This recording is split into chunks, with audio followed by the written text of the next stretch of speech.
عسلامة ومرحبا بكم متابعي قناة الكرة مع بيكام سبور. فيديو اليوم باش نقدم لكم فيه كل التفاصيل الخاصة بالمباراة الودية اللي باش يخوضها المنتخب الجزائري ضد منتخب هولندا. أكثر تفاصيل باش تلقاو معنا في الفيديو. طبعا الأخر ما تنساوش كالعادة دعم القناة، الاشتراك وتفعيل جرس التنبيهات باش يوصلكم كل جديد.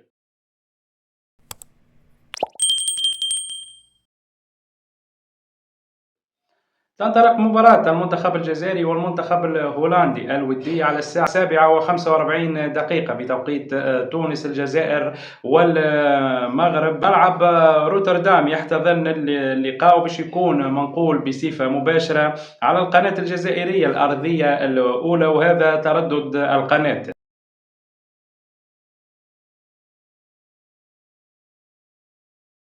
كما ستنقل منصة شوف القطرية المباراة الودية بتعليق حفيظ الدراجي. المنصة هذه كما تعرفوا الناس الكل بالاشتراك على الانترنت باش تنقل المباراة. المنتخب الجزائري باش يخوض اولى مبارياته التحضيريه استعدادا للمونديال، وباش تكون مواجهه صعبه ضد المنتخب الهولندي. المنتخب الهولندي هو اللي طلب انه يلعب ضد الجزائر لانه في مجموعته المنتخب الوطني التونسي. المنتخب التونسي باش يواجه هولندا في كاس العالم، وباش يكون افضل اختبار للمنتخب الهولندي كي يواجه المنتخب الجزائري. ان شاء الله المباراه هذه تكون مفيده للمنتخب الجزائري. ايضا ان شاء الله المنتخب الجزائري يدخل المباراه هذه بروح قتاليه، بروح عاليه، ويحقق يعني اداء جيد، لانه الاداء اهم برشا من النتيجه.